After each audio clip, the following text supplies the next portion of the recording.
몇몇 분께서 실수를 지적해 주셔서 정정 후 제업을 합니다. 무엇보다 아쉬운 거는 이 코멘트들인데 참으로 죄송스럽게 생각합니다. 그래서 우선 현재 달려있는 코멘트 캡처를 앞에 달고 고친 영상을 제업하겠습니다. Hey, what's up everyone? This is Batu. 제 발음에 대해서는 죄송스럽게 생각합니다. 할 말은 많은데 입이 능력 부족이네요. 말 빠른 게 원래 색깔 아니었냐 하는 분도 계시고 다른 내용도 많은데 말이 느려지면 영상 길이가 늘어나서 속도는 복원하기로 하고 두 가지 장치안을 고안했습니다. 우선 이 마이크, 며칠 전에 어떤 분이 마이크 하나 사시는 게 어떻겠냐고 하셔서 곰곰이 생각해보니까 비싼 거 살 필요 없이 그냥 외장 마이크보다는 헤드셋 마이크로 옷에 고정하는 게 녹음의 질이 훨씬 좋겠더라고요. 그리고 이젠 좀 시간이 걸리더라도 메시지가 좀 난해한 부분은 부분 자막을 하겠습니다. 자막도 추가하고 마이크도 사용해서 부족한 부분은 커버했는데도 말이 잘 캐치 안 되시는 분들은 0.75배로 보시면 될 것 같습니다. 그래서 우선 말을 빨리 해서 짧은 영상인 척 하는 걸로 전략을 짰으니까 양해 부탁드립니다. 영상 시작 전에 해석 몇 가지 들어갑니다. 우선 데리다라는 사람이 엄청 조명받습니다. 데리다가 누군지 대충 이 영상에서 필요한 만큼만 요약을 드리자면, 데리다는 1930년생 프랑스 철학자로서 해체 철학 혹은 포스트 구성주의의 아버지로 일컬어지고 해석학, 그러니까 언어의 근원이라든지 언어라는 것이 우리한테 와닿는 그 원리에 대해 연구를 많이 한 사람입니다. 해석학에 대해 부연 설명을 조금만 드리자면, 원래 영어 단어로는 hermeneutics인데 이 단어의 유래는 그리스 신화의 신 중 하나인 에르메스에서 유래된 거예요. 에르메스는 신들의 전령으로도 알려져 있죠. 그래서 해석학이라는 단어가 우리의 창조물을 이해하는 과정에 필요하고 존재하는 매개를 공부하는 학문이라고도 설명할 수 있습니다. 이제 대충 데리다가 집중한 분야가 어떤 건지 감이 오시죠? 이 사람이 쓴 저서로는 말과 현상이라는 책이 있는데 급진적 페미니즘 철학의 원전과 같다고도 하고요. 자신의 주장을 더욱 어필하기 위해서인지 이 사람의 책은 정말 난해하다고 하네요. 여튼 그는 미국과 유럽을 오가며 자신의 철학을 전파하고 캘리포니아 주립대 UC 얼바인에서 교수로 있다가 2004년에 생을 마칩니다. 두 번째로는 저번 영상에 피터슨이 막시즘이 탈바꿈을 해서 포스트 모더니즘이라는 이름 하에 예일대를 근거지로 미국에서 산불처럼 퍼져나갔다고 했는데, 이 얘기를 듣고 저는 한번 따로 조사를 해봤어요. 이 기사를 잠깐 보여드리겠습니다. 뉴욕타임즈 1986년 2월 9일자 기사입니다. 여튼 기사 제목을 보면 The Tyranny of the Yale Critics입니다. 예일 비평가들의 압정 이 정도로 번역되는데 한 줄 요약하겠습니다. 우린 됐다. 한 줄 늘려서 두 줄 요약을 하자면, 왕년엔 막 나가던 예일 올드보이들도 혀를 찰 정도로 미친놈들이 활기를 치고 다닌다. 해체주의 때문에 우린 X됐다입니다. 제가 이걸 찾아본 이유는 영상에서는 잠깐만 언급됐지만 더 알아두면 도움이 될 만한 게 있을까 해서입니다. 여튼 정말 하이라이트만 소개해드리자면, 이 부분 보이시죠? 대충 번역하면 데리다가 미국에서 처음으로 강연을 한 게 20년 전이라고 하네요. 그럼 1960년 되겠죠? 그 뒤에 예일대가 데리다의 철학에 매료돼서 매년 미국으로 강연 초청을 했고, 예일대 브랜드 아래 미주 전역의 영문학부에 전파를 했다는 게 내용입니다. 그리고 그 다음 부분으로는 데리다가 전파한 해체 철학이라는 것에 대해 잠깐 다룹니다. 제가 감히 데리다의 모든 것을 세 줄 요약하려는 건 아니지만, 시간상 이 기사에서도 짧게 요약한 걸 더 요약해서 세 마디로 번역을 하자면, 서양 철학에서 사각지대에서 다뤄지지 않은 철학자들이 숨기고 싶어했던 개념들을 말 그대로 해부하듯이 찢어 발견해서 하나씩 짚어보는 게 해체 철학이다. 언어의 말과 글은 끝없이 순환하며 실제 사물을 더욱 정확하게 담아내는 것은 글이며, 한 언어의 글은 다른 언어의 글에서 파생된 거고, 그러기에 어떤 언어가 됐던 글의 형태로 된 단어는 개인적 가치관이나 경험으로 여러 가지 의미로 해석될 수 있으며, 세상의 모든 글은 은유적인 연관 감정이나 의미를 내포하고 있고, 이러한 단어 및 표기들을 해체를 하면 해체된 구성원들은 모체의 상대어나 반대어의 구성원들과 우열관계에 있다라고 주장한다. 데리다가 특히나 급진적인 모습을 보이는 부분은, 해체학자들은 언어의 모든 분야를 있는 그대로 받아들일 게 아니라 완전 해부해서 진정한 의미를 들여다보고 각 언어가 가진 우월주의에 대해 고찰해야 한다고 주장하는 부분이다 라는 게 이 기사의 데리다의 해체주의란 것의 요약의 번역 요약입니다. 사실 이 개념은 제가 대학교 때 영어와 한글의 유사점이라는 주제에 대해 공부를 하다가 잠깐 접해봐서 인상 깊게 기억이 나는데요. 그때 제 내리에 박힌 버전을 설명을 해드릴게요.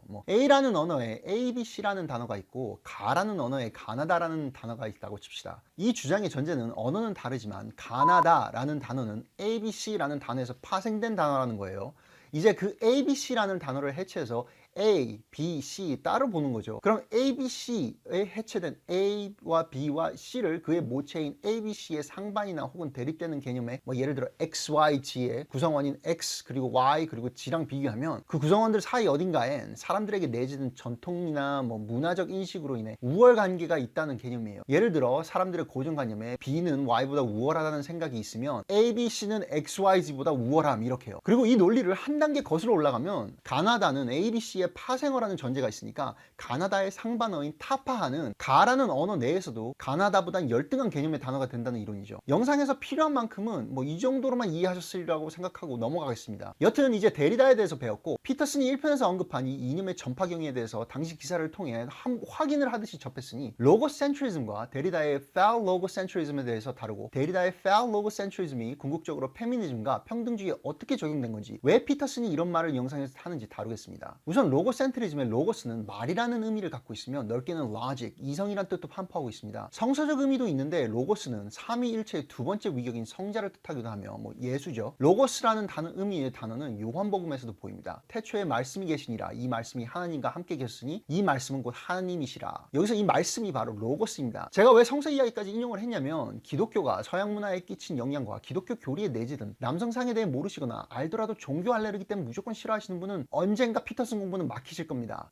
그걸 좋아하고 안 하고는 제끼더라도 개념은 알고 계셔야 이해는 할 수 있어요. 이해와 동의는 다르니까요. 여튼 이 로고센트리즘의 두 번째 부분 센트리즘은 설명이 쉽지요. 바로 중심적이란 뜻입니다. 하여 로고센트리즘은 말이 중심이 되는, 이성이 중심이 되는, 그리고 나아가서는 해석하기에 따라서는 성자가 중심이 되는 서양 문명을 뜻합니다. 그럼 데리다가 주장한 펠로고센트리즘과 그의 궁극적 이론은 뭐였을까요? 우선 펠은 뜻합니다. 말 그대로 남성 생식기. 그래서 한국어로 펠로고센트리즘을 직역하면 남근 이성 중심주의예요. 이 펠로고센트리즘은 데리다가 가장 먼저 사용했다고 하고요. 아까 해체 철학에 대해서 설명드렸듯이 서양 언어를 해체하고 해체해서 상반되는 단어들과 쭉 맞짱을 떠놓으면 문화의 가치와 전통 그리고 인식에 기인한 요인으로 남성적 단어들과 개념들이 그 우월한 위치에 있다고 결론한 주장이 펠로고센트리즘이고 그 뜻을 의역하면 연관 단어 우월주의가 되겠네요. 이제 아까 말씀드린 해체주의와 로고센트리즘을 취합해서 이해를 하셔야 합니다. 데리다는 이런 언어의 단어들 혹은 기표들이 서로 우열관계에 놓여 있다는 것을 주장하면서 해체된 단어들이 보여주는 이분법은 편견을 낳고 편견은 억압과 탄압을 부른다라고 주장했습니다. 그리고 데리다는 여러 언어와 단어들 그리고 문화, 전통, 역사를 되돌이켜보면 백인과 남성적인 어원을 가진 기표들과 글들이 언제나 우월한 입장에서 사고된다고 결론을 내리고 펠로고센트리즘이라는 단어를 만들어냅니다. 그리고 피터슨은 이 로고스에 상반되는 개념으로 페미니스트들이나 나아가선 프로불편러 전체가 추구하는 이상은 에토스를 자주 언급합니다. 에토스는 영어로는 그냥 직역을 하면 캐릭터인데 이게 한국어로는 그냥 성격이죠. 사전만 보시면 단순히 개인의 성격이라는 의미만 보실 텐데 원어는 공동체의 성질이라는 의미를 갖고 있으며 아리스토텔의 철학에서도 많이 언급된 바 있어요. 이 점 기억하시고 피터슨의 언급을 들으시면 확 와닿으실 겁니다. 지금까지 데리다라는 철학자 피터슨이 언급한 지금 이 현상의 원흉이 된 예일 영문학과의 로고센트리즘의 정의, 그 데리다의 펠로고센트리즘과 서로 얽히고 설킨 철학 개념과 종교 개념들을 짚어봤고요. 그럼 이제 바로 영상 가겠습니다.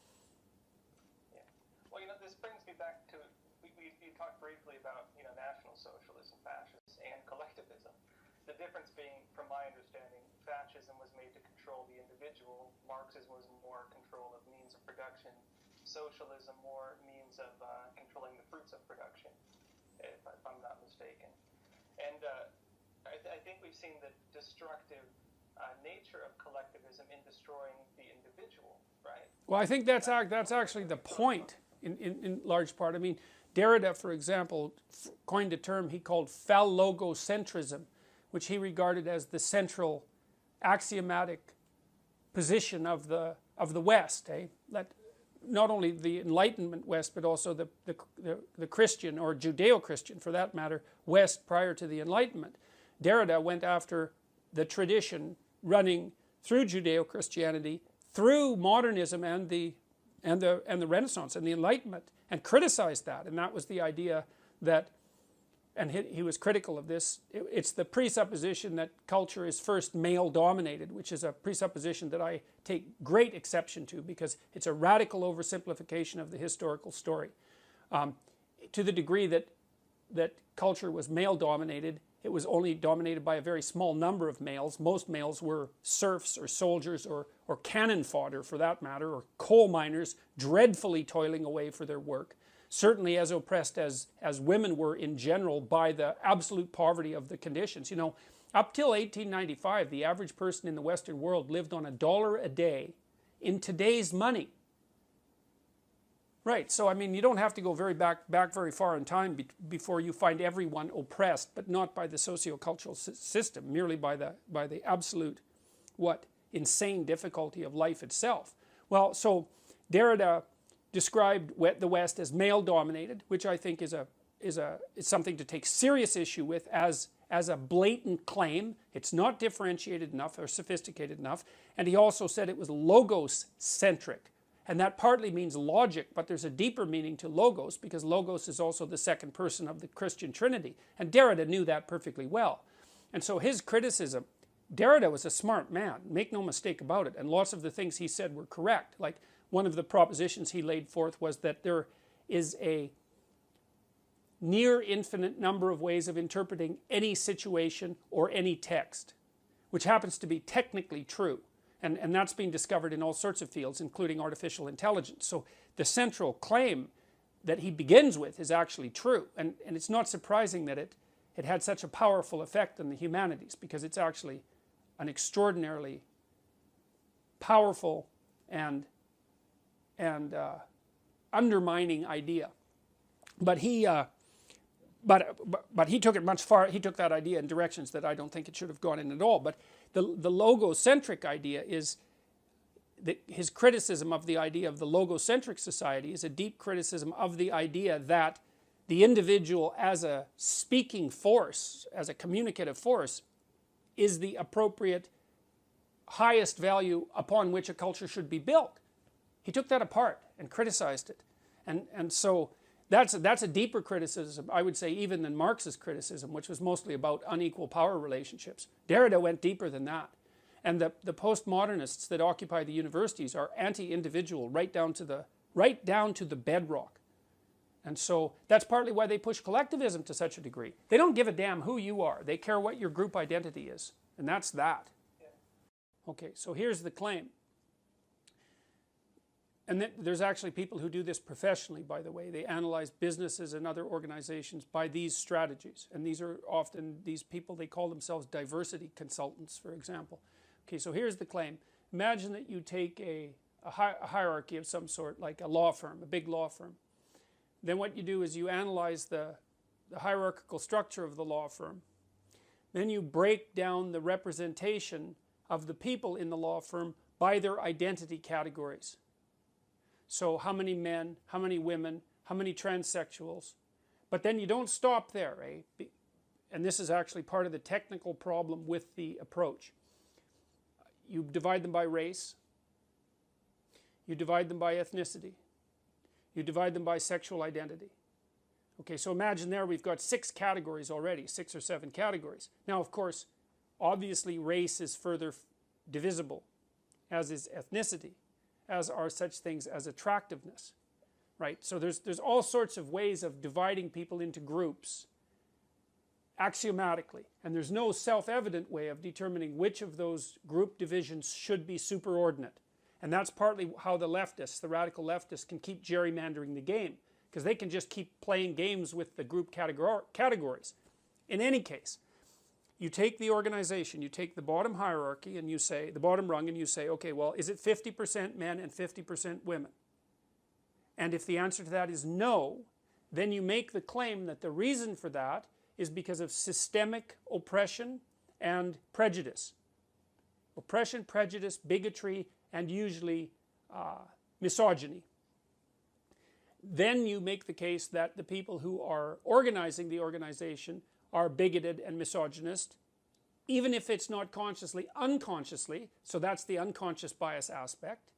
Then you put forward a plan that can include quotas, and increasingly will be, to ensure that that hierarchical level is now equal in proportional representation to the population itself. Now, of course, conveniently, you also get to determine which population you're going to compare it to, because that's one of the ways that you get to keep the power when you're doing this. You get to decide which groups people are going to be identified with, even though there's a near infinite number of ways people could be divided into groups, and you get to decide which population you're going to compare it to. So you can keep everybody unstable and off kilter permanently with that sort of approach. Well, then you go into the organization and you make anti-unconscious bias training, for which there is zero for the utility of which there is zero evidence for the utility of that intervention from a scientific perspective.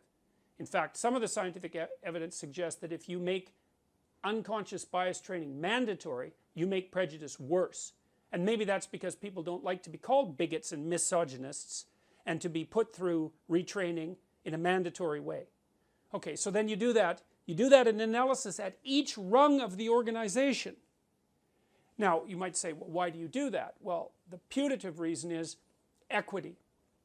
Now, equity and equality of opportunity are not the same thing. If you hear someone utter the word equity, either they don't know what they're talking about and they're ignorant beyond they're ignorant in a manner that makes it inappropriate for them to engage in a conversation about it, or they are the enemy of anyone who holds the tenets of individuality dear.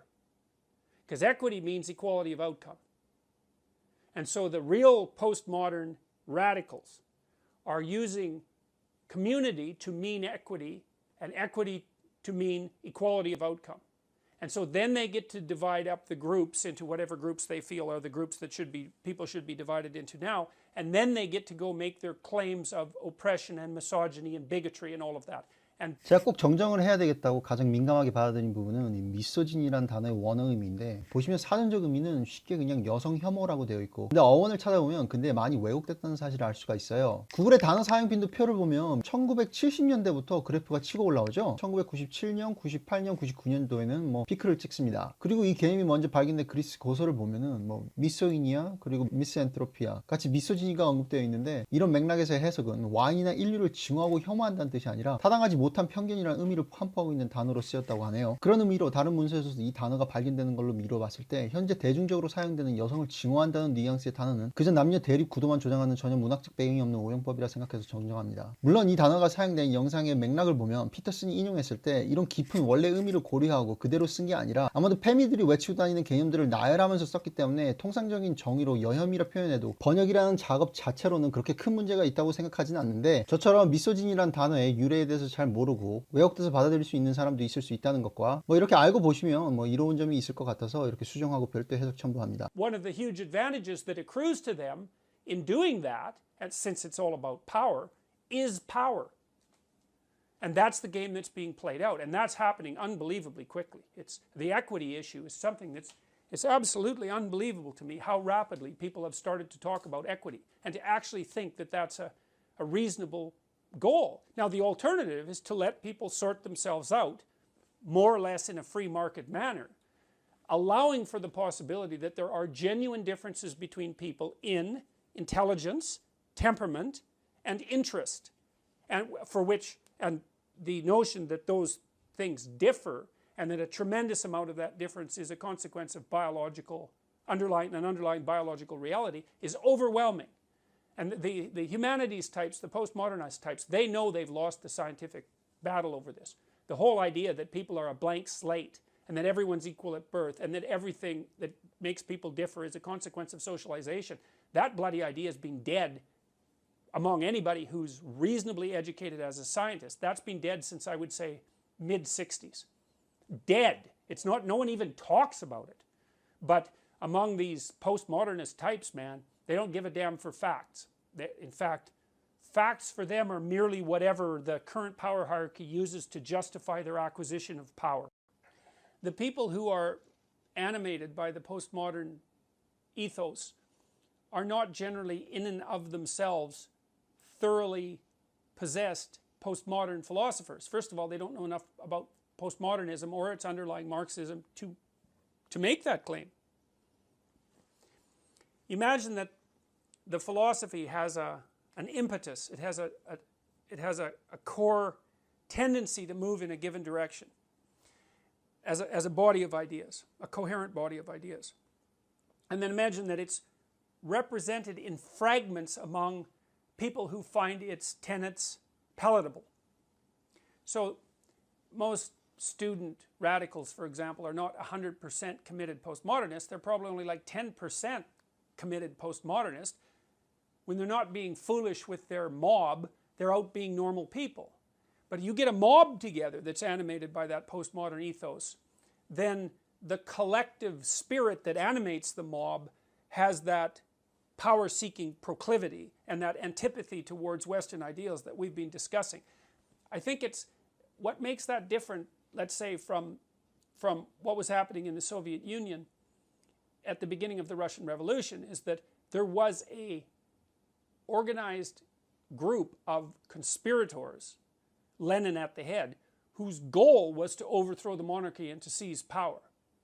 And that isn't what's happening here. There isn't an organized group of people who are getting together and saying, well, you're going to lead the assault on Western civilization, and we're going to produce a new government out of the ruins. It's nothing that explicit and articulated, but the end result is much the same. And it's happening, well, I think it's already demolished the universities. So I think actually irreparably. I think whatever the universities are going to be in 15 years, especially on the humanities end, will bear almost no resemblance to what the universities are now. Right? The purpose of those so-called disciplines is to produce radical postmodern activists who will reshape the political and economic structure. In fact, that's part of the coursework. It's like, that's what they do.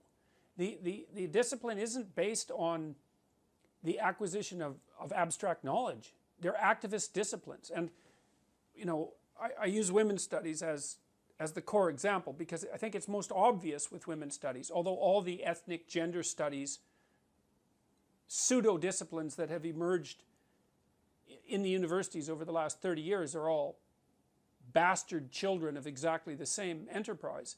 But even more appallingly, that ethos has moved out into disciplines that at one point had some genuine value. Anthropology, that's a good one. Sociology, social work, education. Education is done. The faculties of education are so corrupt that it's almost unimaginable. They might even be worse than, as a societal segment, they might even be worse than the women's studies groups because they've seized the educational systems. I mean, I've just been reviewing the Ontario Teachers Federation, ETFO, I think it is, EFTO, Education Federation. I'm sorry, I can't remember the acronym. Doesn't matter. It's a document that's produced by the main teachers organization in Ontario. And I've just been starting to review their curriculum for children from kindergarten to grade 8. It's pure social justice postmodernism. Jesus, they even teach kids here's how you interpret a book if you're a postmodernist, like a fiction book. You don't read the book and try to understand what utility might be extracted out of it to guide you in your life. That's the old system. The new system is you read the book and you analyze it in terms of whose societal position of power it justifies. So you look for who the supremacist is in the text. Could be the author, it could be the characters, it doesn't matter. You read the text as if all it does is reflect on the current corrupt power structure that obtains in current society. And that's the beginnings of literary criticism under the social justice regime. And none of this is subtle. These people have gone way beyond subtle. You know, we have social justice tribunals in Ontario. They're named that. And the educators in Ontario, the teachers, have already decided that the goal of the education system is to indoctrinate children from kindergarten into a radical postmodern, leftist, communitarian, equity-oriented ethos. That's what they're doing. They're even subsuming the teaching of mathematics and science under that umbrella. And none of this is subtle, man. You just go online and download the documents and read them. And if you read them critically and carefully, well, 오늘 영상에서는 꼭 짚어드릴 부분이 몇 가지 있어서 영상 끝에 이렇게 보충 해석을 추가로 달겠습니다. 제가 이 영상을 번역하기로 하고 결정한 이유에 대해서는 1편에서 설명드렸죠. 피터슨 옹이 이 인터뷰에서 자주 언급하는 것이 막시즘과 포스트 모더니즘의 연관성, 그리고 문화적 막시즘이 우리 사회에서 일으키는 폐해, 그리고 더 나아가서는 그들의 권력지향적인 면에 대한 뭐 음모론이라고나 할까 뭐 이런 거죠. 근데 피터슨 옹이 인용하고 높게 평가한 저서에서 다른 포스트 모더니즘이나 막시즘에 대한 이론들을 보면 이데올로기 사상에 사로잡혀서 잘못된 주장을 하고 있는 부분이 많다고 전문가 철학가들 사이에서는 비평이 좀 심해요. 그래서 저도 그거에 관련된 영상이라든지 좀 문서를 인터넷에서 많이 찾아봤는데 브레인도 이번에는 순전히 피터슨 편만 들어줄 수 없을 정도로 꽤나 틀린 부분이 많이 있더라고요. 그에 대한 영상들은 아예 링크를 달겠습니다. 한 가지 확실히 해둘 건 피터슨이 인용한 그런 책들이나 자료를 쓴 사람들이 공격을 당하는 거고, 피터슨은 허점이 많은 책을 쓴 사람의 아이디어를 인용했기 때문에 공격을 당한다고 생각하시는 게 가장 정확할 겁니다. 그 점에 대해서는 오해 없으시길 바라겠습니다. 그리고 두 번째로 제가 이 영상을 꼭 다루고 싶었던 이유 이유 중에 하나를 좀 더 세밀하게 설명을 드리자면 한국의 피터슨 영상의 매력을 느끼는 분들이 기하급수적으로 늘고 있어요. 그중엔 지금 제 영상 보시는 분들처럼 더욱 세밀하고 심층적인 원론에 대한 고찰이 궁금해서 정말 공부를 하는 분도 계시고요. 제가 올려드린 영상을 보고 느끼실 바라는 점은 피터슨이 대립하고 있는 철학도 피터슨의 철학도 지극히 그리고 아주 다분히 서양 역사와 문화 중심적이라는 것과 우리 대한민국 사람들은 언젠가 피터슨에 의해서 배우고 훈련받은 걸 갖고 졸업을 해서 우리만의 가치에 대해 고찰하고 우리 역사를 돌아봐야 한다는 겁니다. 이걸 하지 않고서는 언젠가 시청자분들도 막히실 거라고 미리 언질드리고 싶습니다. 그리고 마지막으로 제가 강조드리고 싶은 점은 피터슨이 자주 언급하는 이 뒤에 숨은 검은 실세, 권력을 끝없이 탐하고 사람들 사이에서 대립을 끝없이 조장해가지고 언젠가 그 권력을 따먹으려고 호시탐탐 노리고 있는 그 검은 실체에 대해서 생각해 보시라고 저는 다시 한번 권유드리고 싶습니다. 대체 이런 구도를 조장하고 이런 현상으로 인해서 가장 이득 보는 단체라든지 권력 집단은 누가 있는지, 이렇게 해서 두 번째 영상을 정리하며 드릴 말씀은 피터슨홍도 사회학, 심리학, 자기개발 분야에서 벗어나면 그 다른 분야의 피터슨들한테 꼬투리도 잡힐 수도 있다는 것을 잊어서는 안 되고, 그러하기에 한 명에게만 편파적으로 매달릴 게 아니라 여러 가지 분야의 여러 명의 석학들의 지식을 흡수하며 스스로 탐구하는 게 중요하다는 것과, 피터슨홍의 철학과 정신을 그대로 답사하기엔 동양과 서양 사이의 문화와 역사의 차이가 너무 크기 때문에 한국 사람들은 나름대로의 고찰을 통해 스스로 개척할 부분이 많다라는 점입니다. 씨발 구독자 수 떨어진 소리 들리네요.